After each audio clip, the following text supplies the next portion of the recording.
In the late autumn of 1873, when the fog clung to the fields of East Sussex like a damp shroud, and the trees had long shed their leaves to bare their brittle bones against the grey sky, Briarhill House stood apart, not in grandeur alone, but in silence. It was a structure of respectable Georgian symmetry, its red brick softened by decades of ivy and neglect, nestled in a hollow where the wind died as though wary of trespass. From the village of Lethaby, whose inhabitants spoke of the place in lowered voices and avoided its lane after dusk, one could glimpse its chimneys piercing the mist, often without smoke, as if the house itself no longer troubled to breathe. The estate had once belonged to the Ashworth family, minor gentry, land-rich but cash-poor, and had passed through inheritance to Eleanor Ashworth upon the death of her husband Alistair in the spring of that same year. His passing was attributed to a swift and merciless congestion of the lungs, a common enough fate in that damp corner of England, and the funeral had been modest, attended by only a handful of neighbours and the vicar from St. Cuthbert's. Yet it was not grief that marked Eleanor's widowhood so much as routine. Within days of the interment, the servants, those few who remained, began to notice that the dining room curtains, which had been drawn shut since the illness took hold, were opened each evening precisely at 6:30. Candles were lit. The mahogany table, large enough for 12, but never used for more than 2 in recent years, was set for dinner with obsessive precision. Damask napkins folded just so the silver polished to a reflective sheen, Alistair's monogrammed cutlery laid out beside his usual chair at the table's head. At first the staff assumed this was some private rite of mourning, a widow's fragile homage to a shared life now severed. But then came the sounds. Not weeping, not prayer, no, far stranger. The faint clink of porcelain, the soft scrape of a chair being drawn back, the rustle of fabric as though someone had just taken their seat. And always at 7 o'clock sharp, the grand piano in the parlour would begin to play, a simple Chopin nocturne, one Alistair had often requested on winter evenings. Except no one was at the keys. The housekeeper, Mrs. Peabody, swore she once found the bench still warm. The sheet music opened to the exact page, though the room had been locked since morning. Eleanor, when questioned gently over tea in the solarium, merely smiled, a distant, brittle expression, and said that Alistair preferred his meals punctual. Her eyes never left the garden beyond the window, where the last roses had blackened on the vine. Outsiders might have dismissed such eccentricities as the harmless delusions of a bereft woman, but those within the household grew uneasy. The footman, Thomas, resigned abruptly after claiming he'd seen Eleanor arranging a napkin in her husband's lap, as if he were there, though the chair sat empty save for a folded black coat draped across its back. Others whispered of the smell. Not decay, precisely, but something medicinal, cloying, like camphor and vinegar mingled with rosewater, that now trailed from the master bedroom, though the door had not been opened since the coffin was carried out. Yet Eleanor herself appeared unchanged, her hair neatly coiffed, her morning dress impeccably pressed, her correspondence regular with London solicitors and distant cousins. She even entertained visitors, rarely and always in the morning room, never near the dining hall after dusk. To the outside world, Briarhill remained a quiet, well-kept anomaly. To those who served within its walls, it became a place where time folded in on itself, where the boundary between memory and presence blurred like ink in rain. And still, each evening, the table was set, the candles burned, and somewhere in the silence, between the ticking of the long case clock and the sigh of the wind through the yew hedges, it was said that a second cup of tea would grow cold before dawn. It was not until the following spring, when the first daffodils pushed through the frost-softened earth and the village resumed its rhythms, that curiosity began to overtake discretion. The catalyst, oddly enough, was not a scream or a scandal, but a letter. One damp morning in March, the postman delivered a small envelope addressed to the rector of St. Cuthbert's, bearing the Ashworth seal and Eleanor's unmistakable script. Inside, she requested that the church records concerning Alistair's burial be reviewed for clerical accuracy, citing discrepancies in the date inscribed on the headstone. The rector, a man of mild temperament and limited imagination, found nothing amiss in the parish register. Yet the request lingered in his mind like an unresolved chord. Why would a widow, so composed in her grief, trouble herself over such a detail? He mentioned it over luncheon to Dr. Harrow, the county physician, who recalled having signed the death certificate himself. Alistair's body had been unusually well preserved, he noted, an effect, he presumed, of the cold snap that coincided with his final days. Still, something in the phrasing of Eleanor's query unsettled him. She wrote as though she were correcting a clerk's error, he later confided to his journal, not grieving a husband. Encouraged by this unease, the rector visited Briarhill under the pretext of offering spiritual counsel. Eleanor received him with grace, offering tea in the morning room, her hands steady, her voice modulated. But when he gently inquired about her peace of mind, she turned her gaze to the garden and said, "Peace is not the absence of presence, Reverend. It is the continuation of it." He departed with a chill at the base of his spine, though the day was unseasonably warm. Meanwhile, fragments of strange testimony began to surface among the dwindling staff. The new scullery maid, Eliza Finch, a girl of 16 with a keen memory for detail, reported that every third night, at precisely 2 a.m, she heard footsteps ascending the west staircase, slow, deliberate, and always stopping outside the master bedroom. She never saw anyone, only the faint impression of a hand on the banister, dust disturbed as though recently touched. More troubling still was the discovery by the gardener, old Mr. Welling, of a shallow trench behind the potting shed, lined with waxed cloth and filled with empty glass vials bearing labels in Latin, Spiritus ammoniacus, Tinctura opii, Aqua phagodenica. When questioned, Eleanor claimed they were remnants from Alistair's medical treatments, though no physician had ever visited the house during his illness. Then came the diary. It belonged to the former lady's maid, dismissed without reference the previous November, and was found tucked beneath a loose floorboard in the attic by a workman repairing the roof. The entries were fragmented, penned in haste and growing increasingly distressed. "She will not let him go," read one passage dated October the 12th. "She bathes him still. She says the embalmer's arts are but temporary until God relents." Another from early December. "The eyes. They do not close." Not truly. "I saw them flicker when the candle passed." The final legible line, smudged as if by a trembling hand. "He is at table again tonight, but he does not eat. She feeds him with words."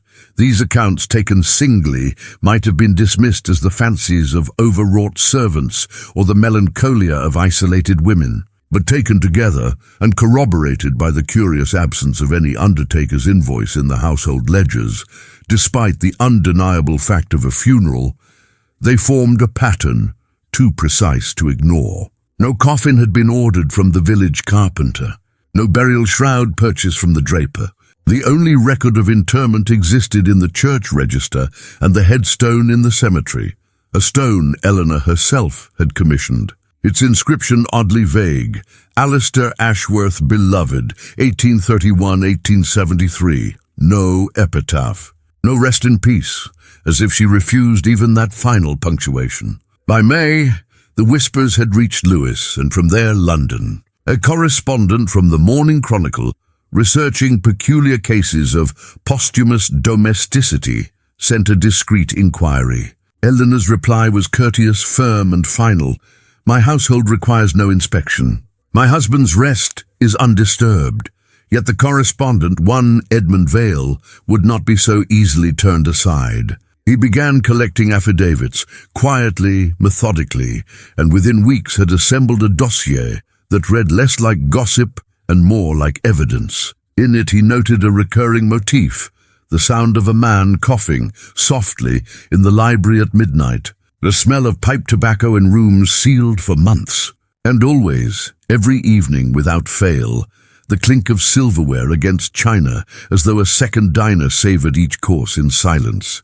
As summer deepened and the hedgerows bloomed with honeysuckle, Edmund Vale returned to East Sussex under the guise of a genealogical researcher tracing minor gentry lineages, a plausible enough pretext in an age enamoured of ancestry and estate records. He took lodgings in Letherby, a modest room above the posting inn, and spent his days poring over parish registers, solicitors' archives, and the brittle ledgers of local tradesmen. What he uncovered was not madness, but method. Eleanor Ashworth had purchased, over the course of 6 weeks following Alistair's stated death, quantities of arsenic, not for ratting as she claimed, but in purity inconsistent with agricultural use. She had also secured a shipment from a London apothecary specializing in anatomical preservation, spirits of wine, alum, and powdered myrrh.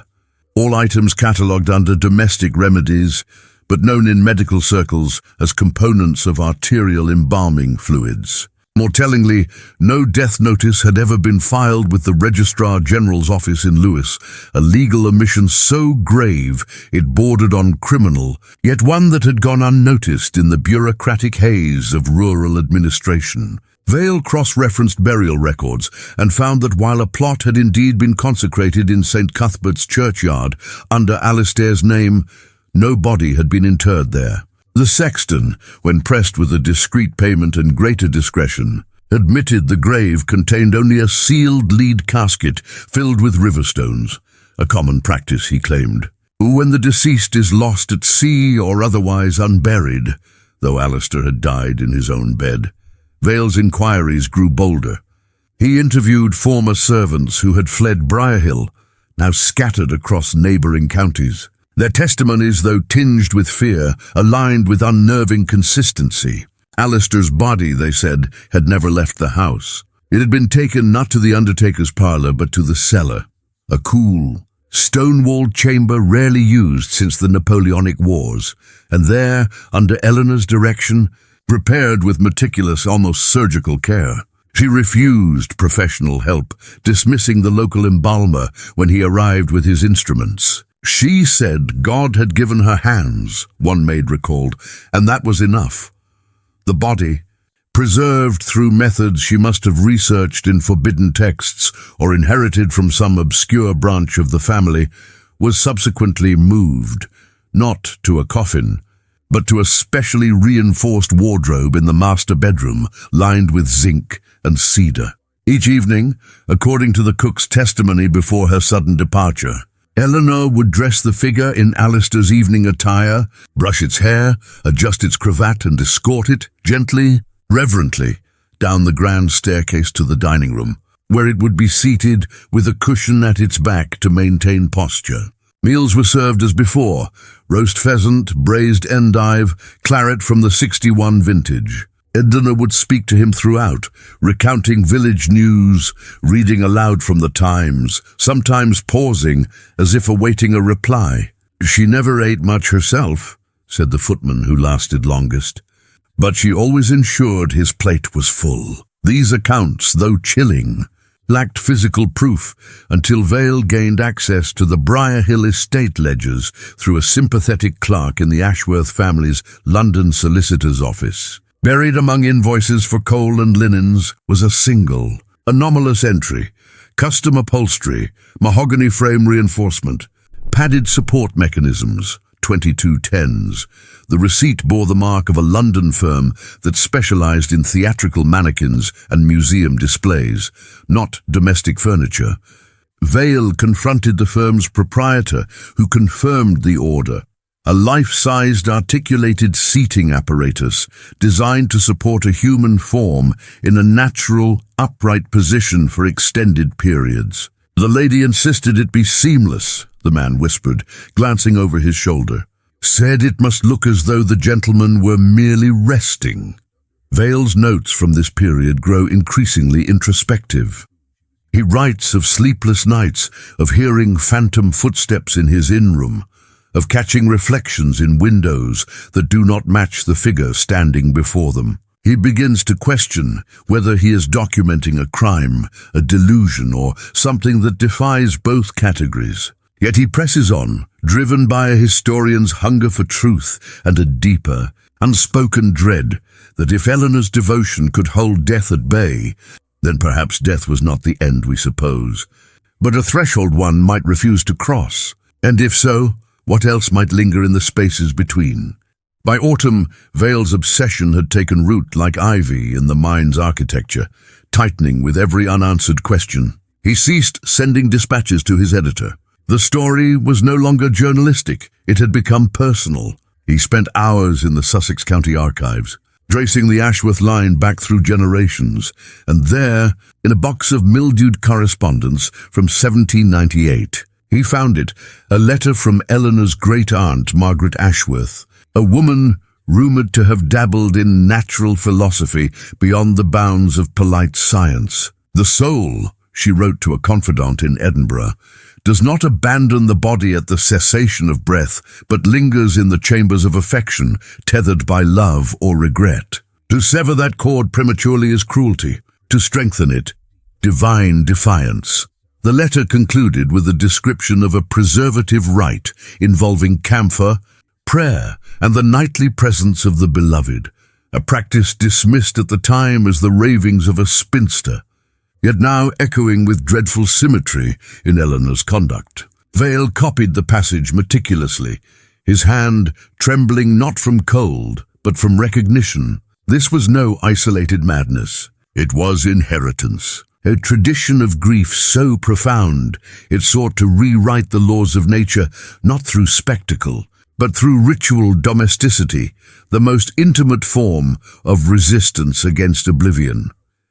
He returned to Briarhill under cover of dusk one October evening, not as a guest, but as a trespasser. The house loomed in the failing light, its windows dark save for the dining room, where candle glow flickered behind drawn velvet. Vale crept through the overgrown yew hedge and pressed himself against the cold brick beneath the bay window. Through a narrow gap in the drapery, he saw her. Eleanor stood at the sideboard, decanting wine into 2 crystal glasses. The table was set as always, but now, for the first time, Vale saw what others had only heard or feared. Seated at the head, upright, impeccably attired in a black tailcoat and white waistcoat, was Eleanor Ashworth. His face, waxy yet remarkably preserved, bore the stillness of death, yet the posture was unnervingly animate, supported by some unseen contrivance beneath the fine wool of his coat. His hands rested on the table, gloved in kid leather, fingers slightly curled as if moments before they had set down a fork. Eleanor approached, placed a napkin gently in his lap, and whispered something Vale could not hear, but her lips moved with the tenderness of a wife addressing a husband weary from his day at the club, not a corpse 6 months buried. She sat opposite him, lifted her glass, and held it toward his, clinking softly against air. Then came the piano. From the parlor, faint but unmistakable, the opening measures of Chopin's Nocturne in E-flat major began to play, though the room was empty, the keys untouched. Vale did not flee. He watched, transfixed, as Eleanor ate slowly, pausing often to glance at Alistair with an expression not of delusion, but of quiet communion. It was then he understood she did not believe he was alive. She believed that life and death were not binary states, but rooms in the same house, and she had chosen to keep his door open. In the weeks that followed, Vale became a ghost himself, haunting the margins of Briarhill's existence. He interviewed the last remaining servant, an ancient groom who had served the Ashworths since boyhood. The man spoke in riddles, but one phrase recurred: "She keeps the vow." When pressed, he would only say that Eleanor and Alistair, on their wedding night in 1859, had sworn before a private chaplain never to dine alone while both draw breath. The chaplain was long dead, but Vale found the marriage register in a locked drawer of the parish vestry, its marginalia annotated in a hand that matched Eleanor's. As long as one remains, the other waits at table. That vow, once romantic, now seemed a binding incantation. Vale began to see Briarhill not as a haunted house, but as a consecrated space, a domestic sanctuary where grief had become liturgy. He stopped seeking proof of crime. Instead, he documented the textures of devotion, the way the silver was polished even on Sundays, the fresh-cut roses placed beside Alistair's plate each Thursday, his favourite day for flowers, the meticulous logs Eleanor kept of meals shared, as though accounting for a presence the world denied. His own notes grew less analytical, more reverent. "We call it madness," he wrote, "because we fear what love might demand if it refused to end." The truth, when it came, arrived not in revelation, but in silence, the kind that settles after a final note has faded, leaving only the echo of what was sung. Vale, now more archivist than journalist, uncovered a sealed packet in the solicitor's vault, marked "to be opened upon the death of Eleanor Ashworth." It contained not a will, but a codicil written in her hand, dated the week after Alistair's passing. In it, she made no mention of heirs or estates, only this: "I have preserved him not out of denial, but devotion. Death may claim the breath, but not the bond. We dine together, because to do otherwise would be to break our covenant before God and memory. Let no one disturb his rest, for he rests only when I am near." Beneath this, pressed between the pages of a prayer book bound in black morocco, was a lock of hair, dark, coarse, unmistakably Alistair's, and a small vial stoppered with beeswax, labelled in Latin Spiritus Vinculi, the spirit of the bond. Vale, who by then had read enough obscure theological tracts to recognize the phrase, knew it referred not to a chemical, but to an old mystical concept, the belief that love, when sworn with absolute fidelity, could create an etheric tether strong enough to hold the departed within the sphere of the living, not as a ghost, but as a presence sustained by ritual, memory, and daily witness. The embalming, the table, the music, all were not acts of delusion, but components of a private sacrament, repeated with monastic discipline. Eleanor was not waiting for Alistair to return. She was ensuring he never truly left. Vale's final entry in his journal, dated November 3rd, 1874, reads, "I no longer seek to expose. I seek to understand. And in understanding I find not horror but sorrow so vast it has reshaped the walls of reality around it."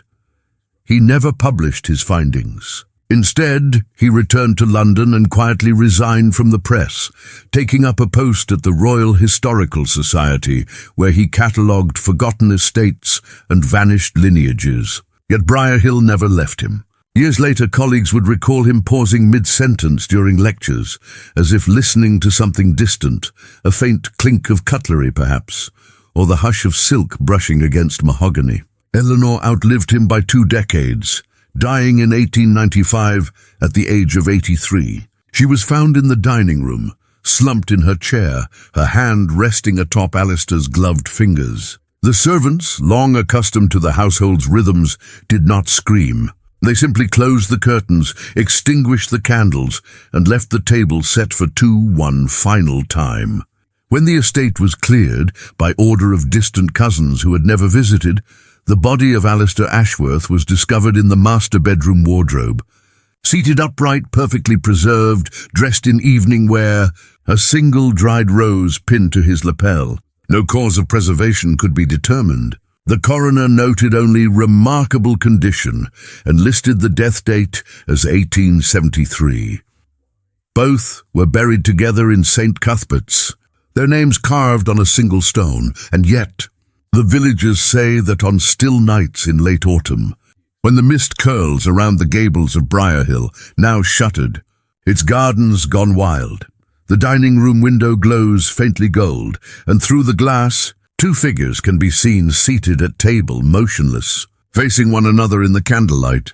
No sound comes from within, not even the whisper of linen or the breath of conversation. Only the slow, solemn ticking of the long case clock in the hall, counting minutes that belong to another century. And sometimes, if one stands very still beneath the yew trees at the edge of the drive, one hears it, not music, not voices, but the soft, Unmistakable chime of two glasses meeting in toast, clear and cold as winter stars, long after the last guest has gone and the fire has burned to ash.